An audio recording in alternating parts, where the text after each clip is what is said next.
Bonjour à tous et à toutes, je suis ravie de vous retrouver aujourd'hui en vidéo pour vous présenter un point lecture. C'est mon premier point lecture pour le mois de février. Dans ce point lecture, j'ai donc 4 romans ainsi que 2 ouvrages graphiques à vous présenter. Je vous parlerai tout d'abord de mon avis sur Le phare au corbeau par Rosanne Iliano. Ensuite, je vous parlerai du roman de Séverine Mican qui s'appelle Paris 1899. Après, je vous parlerai du roman Le sel de nos larmes par Ruta C. Petis. Puis ce sera au tour de Akata Witch par Nnedi Okorafor. Et enfin, je terminerai donc avec 2 titres graphiques. Tout d'abord, le second tome, donc la deuxième et dernière partie du manga Mythical Beast Investigator. Et ensuite, je vous donnerai mon avis sur le comics Le garçon sorcière par Molly Knox Ostertag. Je vais donc démarrer tout de suite et je vais démarrer par Le phare au corbeau de Rosanne Iliano. C'est un roman que j'ai lu dans le cadre du PLIB mais qui m'intéressait de manière générale. Il est sorti l'été dernier, en août dernier. Il m'intéressait depuis sa sortie. J'étais très intriguée par sa couverture et par son résumé. Même si c'est vrai que pour moi on plongeait un peu dans de l'inconnu et dans de la parfaite découverte puisque c'est pas forcément mon genre de lecture au départ. On est ici sur un roman fantastique qui se passe en France, dans lequel on va suivre un duo de personnages qui s'appellent Agathe et Isaiah qui officient comme exorcistes. En fait, en gros, Agathe a des dons, mais elle n'a pas les elle a des dons qui lui permettent de voir les fantômes, mais elle n'a pas les pouvoirs pour ensuite les faire partir. Et Isaiah, c'est l'inverse, il ne les voit pas, mais par contre, il a toute la connaissance magique et du coup le moyen de faire partir ces fantômes. Donc ensemble ils officient ensemble et puis voilà, ils chassent un peu tous les fantômes de la capitale et ils vont être amenés en Bretagne pour chasser un fantôme qui hante une propriété et notamment un phare. Et ils vont se rendre compte là-bas que tout ça est vraiment lié avec toute une histoire de village et quelque chose qui remonte à il y a très longtemps avec une malédiction, etc. C'était vraiment très chouette. J'ai beaucoup aimé en fait le fait que Rosanne Iliano ait aussi bien réussi à se faire marier le fait qu'on est sur quelque chose de vraiment sombre avec un exorcisme, avec des trucs un peu flippants quand même, et un côté en même temps extrêmement moderne dans tout le reste du récit, puisqu'on suit quand même un peu aussi Agathe et Isaiah dans leur quotidien. Ils habitent ensemble. J'ai beaucoup aimé aussi les personnages, la diversité des personnages qui est proposée, puisque Agathe est bisexuelle et Isaiah est gay, mais c'est absolument pas un thème du roman. Voilà, c'est comme ça, les personnages sont comme ça. On nous parle un peu de leurs différentes histoires d'amour, de leurs ex, etc. Mais c'est pas du tout présenté comme un sujet principal. Enfin voilà, le sujet principal c'est vraiment tous ces exorcismes qu'ils font ensemble et notamment cet exorcisme qu'ils vont devoir faire en Bretagne. Le roman nous prend vraiment directement, j'ai trouvé ça très chouette après pour ce qui est du reste de l'histoire, j'ai trouvé globalement que le rythme se tenait bien. Il y a un petit ventre mou entre les 2 parties qui se passent en Bretagne. Le titre fait, ouais c'est ça, à peu près 370 pages. Sinon voilà, ça se lit vraiment bien. J'ai trouvé ça chouette, j'ai trouvé ça très original. Enfin, ça me changeait vraiment de ce que je lis d'habitude. Je suis pas très fan de tout ce qui fait flipper, donc voilà. Ici, ça faisait un petit peu peur. Après, moi, pour ma part, tout ce qui est autour des exorcismes, c'est pas du tout ce qui me fait le plus peur. Du coup, ça a été. Et puis, tout le reste qui est autour, avec les personnages, l'ambiance de village, et les retours un peu dans le passé pour essayer de comprendre tout ce qui s'est passé, tout ça m'a vraiment beaucoup plu. J'ai trouvé ça très chouette. Finalement, il y avait un petit côté un peu enquête, un peu mystère à résoudre, qui m'a vraiment bien plu. Et du coup, j'ai mis la note de 17 sur 20. Il s'agit ici d'un premier tome, mais l'histoire se résout à la fin. On nous laisse juste entendre qu'après ils vont continuer leurs aventures. Si du coup la suite sort, eh bien je la lirai avec grand plaisir. Elle n'est pas du tout indispensable, le roman se suffit très bien à lui-même, mais ça m'a donné envie d'en découvrir plus s'il y en a plus. Ensuite, je me suis lancée dans Paris 1899 par Séverine Mican. C'est le premier tome de sa série qui s'appelle Les fragments d'éternité. C'est aux éditions MXM Bookmark. Le second tome est sorti là, je crois, au mois de février. Et le second tome s'appelle New York et se passe en 1954, si je dis pas de bêtises. Quelque chose comme ça. Du coup, voilà, je me suis lancée dedans. En fait... Parce que j'ai commencé à regarder la chaîne de Nina Quill, entre autres, et que j'aime beaucoup ce qu'elle fait, je vous mettrai sa chaîne en barre d'infos. Elle présente en fait beaucoup de romances MM, donc masculin-masculin, donc entre 2 hommes, et ça m'a donné envie d'en lire moi aussi. J'en avais déjà lu un petit peu, mais ça remonte.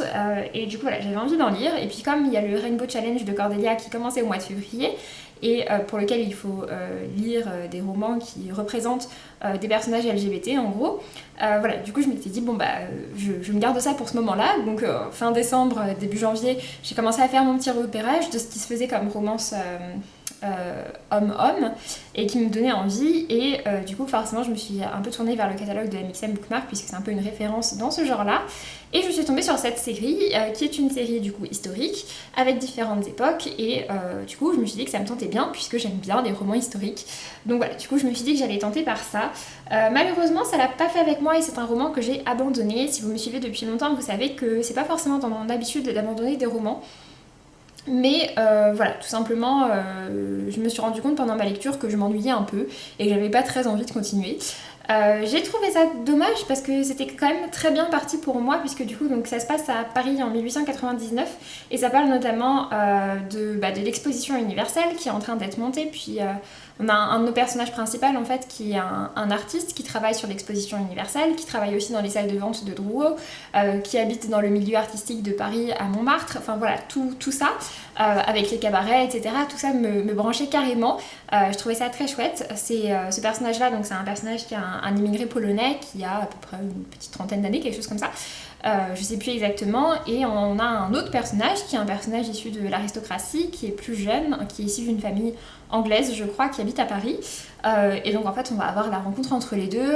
Le personnage plus âgé, donc Henrik, je crois que c'est ça, oui, assume parfaitement son homosexualité, pardon, alors que James, pas du tout. Et puis en plus, il est dans un contexte familial qui ne le permet pas, alors que Henrik, en gros, vit tout seul, donc voilà, il a moins ce problème. Et du coup, voilà, on avait la rencontre entre les deux, etc., les sentiments naissants. Le problème pour moi en fait c'est que voilà, je m'ennuyais un peu, je trouvais un peu que ça a tourné en rond et puis j'aimais pas forcément toujours les réactions entre les deux personnages et malheureusement donc je me suis arrêtée vers 60% du roman, donc un petit peu après la moitié, et le dernier chapitre que j'ai lu a eu raison de moi, puisque dans ce dernier chapitre, en fait, il y avait plusieurs éléments scénaristiques que je n'aime pas retrouver dans les livres. Et comme je m'ennuyais déjà un peu dans le livre et que je commençais déjà un peu à me poser la question de est-ce que j'ai vraiment envie de le continuer, voilà, quand il s'est passé ça, j'ai laissé tomber. Pour faire simple, les personnages à un moment vont plus ou moins s'engueuler, il y a des non-dits, des choses où ils vont mal s'entendre, et puis il y en a un qui va dire quelque chose et puis après qui va regretter, enfin voilà, ce genre de choses, et personnellement c'est quelque chose qui m'agace dans le livre, voilà.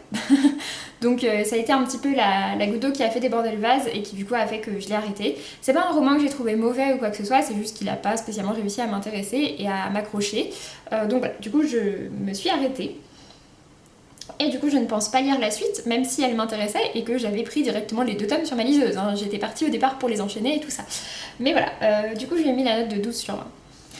Ensuite, je me suis lancée dans Le sel de nos larmes par Ruta Sepetys. Je l'ai reçu pour ma part de la part de France Loisirs, donc dans leur collection France Loisirs Poche. Le sel de nos larmes est un roman qui me tentait depuis longtemps, depuis sa sortie en fait, en sachant qu'il est sorti il y a quelques années maintenant, puisque j'avais beaucoup aimé les 2 précédents romans de Ruta Sepetys. J'avais adoré Ceux qui n'ont pas pu nous prendre, qui est magnifique, et j'avais également bien accroché avec Big Easy, qui est son roman le plus ancien, je crois, si je dis pas de bêtises, enfin bref.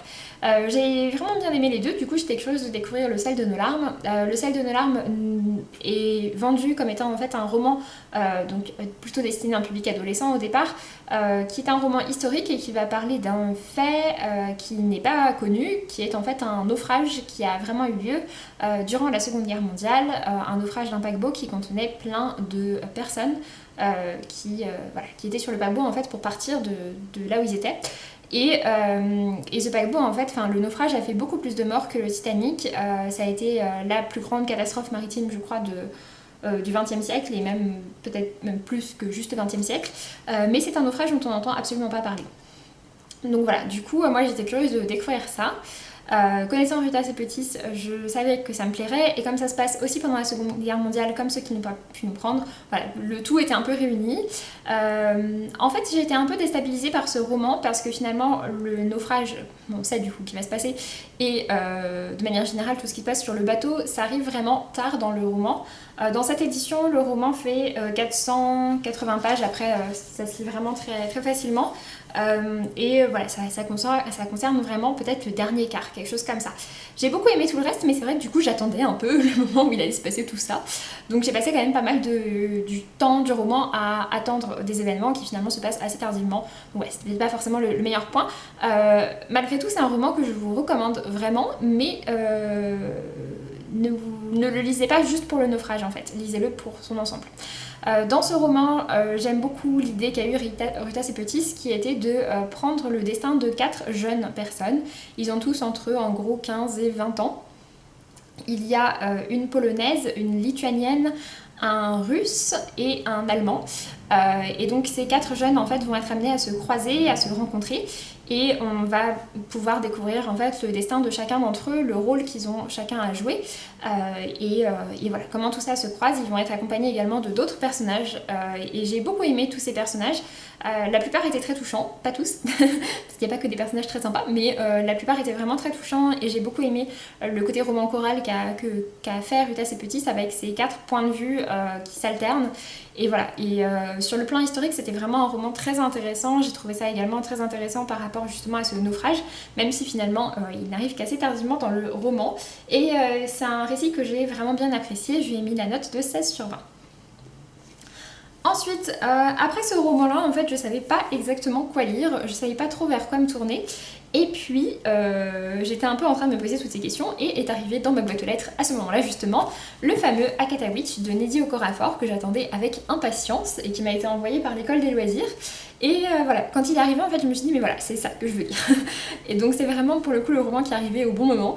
Dans Akata Witch, c'est donc un roman de Nnedi Okorafor qui avait écrit préalablement Qui a peur de la mort, qui est un roman de SF fantasy africaine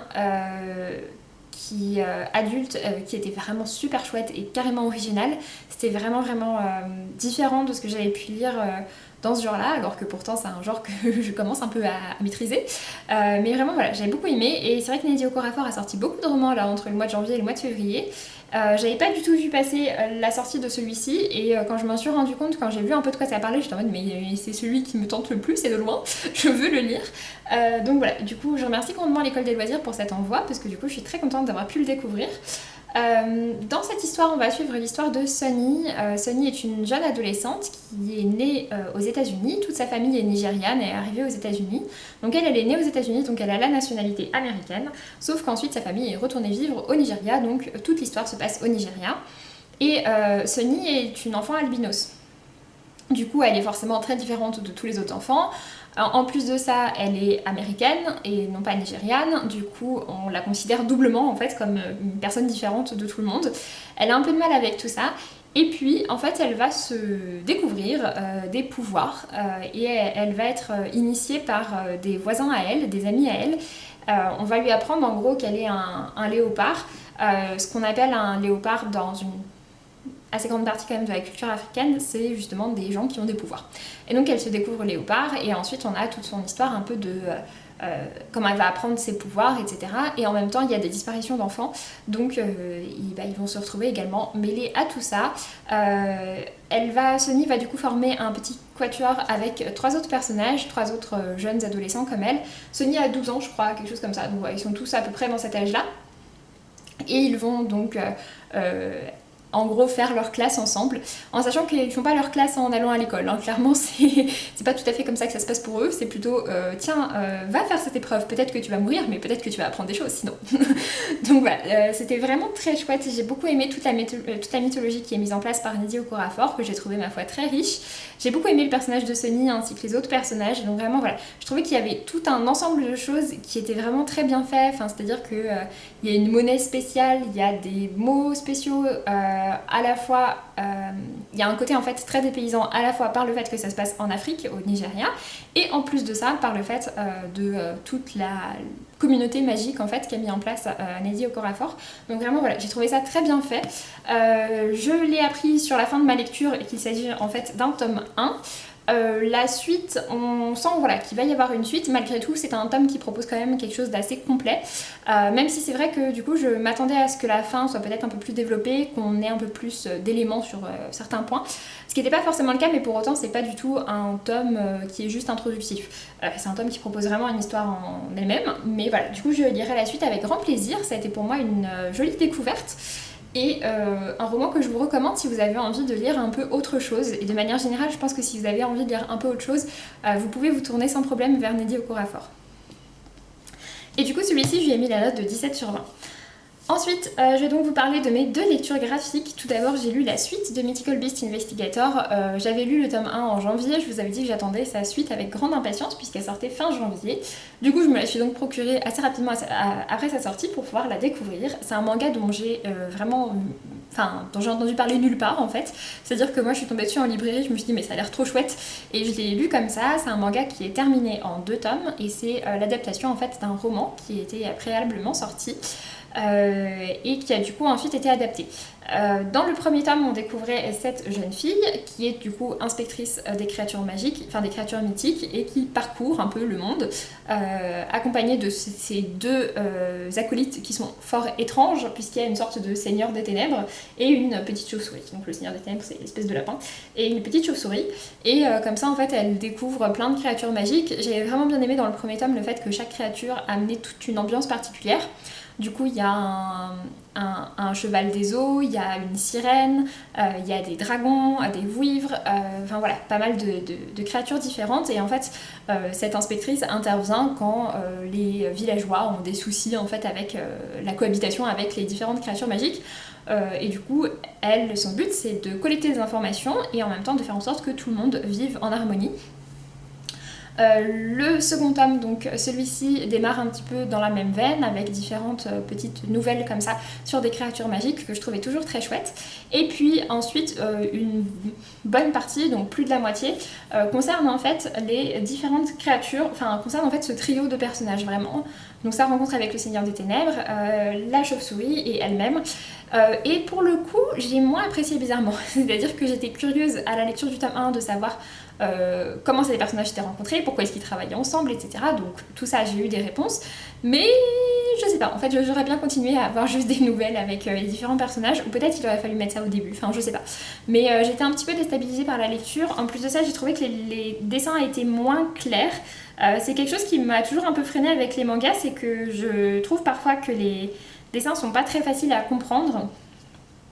Et c'était pas du tout quelque chose que j'avais ressenti avec le premier tome, mais ça a été plus le cas ici. En fait, il y a plus d'action et du coup, il y a plus de pages de combat, etc. auxquelles moi je comprends pas grand chose. Et puis, c'est des dessins du coup qui me parlent beaucoup moins que le côté dessin d'ambiance qu'il pouvait y avoir dans le premier volume. Donc voilà, du coup je sors un peu déçue finalement de ce second tome, malheureusement. J'avais beaucoup aimé le premier volume, mais voilà, celui-ci n'est pas tout à fait dans la même lignée et j'ai un peu moins aimé la direction qui est prise ici. Du coup voilà, j'ai mis la note de 14/20. Et du coup, pour terminer, j'ai lu un comics, à savoir Le Garçon Sorcière. Il est sorti aux éditions Kinaï. J'avais pu lire un extrait au Salon de Montreuil et j'avais trouvé ça vraiment très chouette. Donc j'avais hâte qu'il sorte pour pouvoir me le procurer. Il est sorti à la fin du mois de janvier, je crois, et du coup je me le suis procuré pareil rapidement après sa sortie, puisque j'avais grande hâte de le découvrir. C'est une série qui est déjà terminée en anglais et qui est en 3 tomes, en sachant que le second tome sortira en juillet. Donc voilà, du coup les sorties sont quand même assez rapprochées, ce que je trouve vraiment chouette.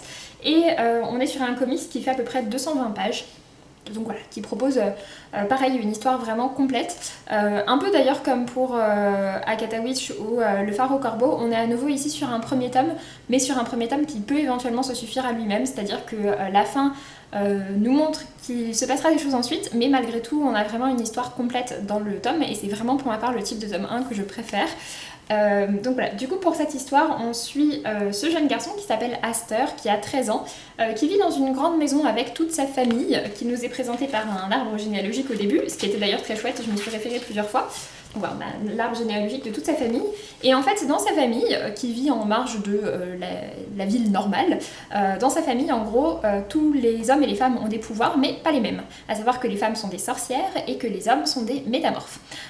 Du coup, ils n'ont absolument pas les mêmes pouvoirs, et tout ça est très codifié, c'est-à-dire qu'il n'y a que les sorcières qui peuvent apprendre la magie, et que les métamorphes qui apprennent à se changer. Et c'est vraiment comme ça, et pas autrement. Sauf que lui, Aster, est pas du tout...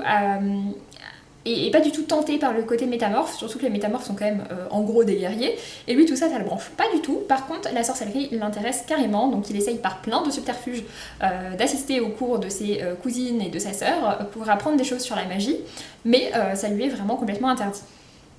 Il va s'intéresser à tout ça, et il va se passer pas mal d'événements, et à travers ça, j'ai trouvé que c'était vraiment très chouette parce que ça permet en fait de mettre des belles métaphores sur la différence, sur l'acceptation, sur les appartenances à des groupes, et voilà, puisque finalement on voit que ce garçon, en rejetant les métamorphes, il rejette quelque part, je pense, le fait d'être un garçon de manière générale. On nous précise également qu'il n'aime pas se couper les cheveux, etc., enfin ce genre de choses, et j'ai trouvé du coup que voilà, en fait c'est un personnage qui... On n'est pas du tout sur un personnage qui va se définir comme trans ou quoi que ce soit, pas du tout, mais c'est juste un personnage qui est pas spécialement, qui a pas forcément envie de rentrer dans ce qu'on dit qu'un garçon doit être. Il a envie que les frontières soient un peu plus floues, et il se dit que pourquoi pas. Lui, il a de l'affinité avec la magie, et il en a pas du tout avec la métamorphose, et en fait, juste c'est comme ça. Donc voilà, c'était vraiment très chouette par rapport à tout ça. C'est une bande dessinée du coup, enfin un comics que j'ai beaucoup apprécié. Et voilà, je suis très curieuse de lire la suite, qui s'appellera La sorcière interdite. Ouais, c'est ça, La sorcière secrète. Et qui sortira donc en juillet. Et pour ce qui est des dessins, pour vous montrer un peu, on est globalement sur des dessins très colorés. Je vais essayer de vous montrer des trucs qui ne spoilent pas. Mais voilà, on est globalement sur des dessins très colorés, avec un trait que je trouve vraiment sympa, et une histoire qui se lit très bien. Donc voilà, je vous recommande la découverte. C'est vraiment une série que moi, pour ma part, je vais suivre, et dont j'ai beaucoup aimé ce démarrage. Et je lui ai mis la note de 18 sur 20. Sur ce, j'en ai donc fini avec ce point lecture. J'espère que ça vous aura plu. N'hésitez pas à me dire si je vous ai donné envie de découvrir certains de ces titres, si vous en avez déjà lu certains, à me donner votre avis dessus. Et puis pour ma part, je vous laisse et je vous dis à très bientôt pour une prochaine vidéo. Salut!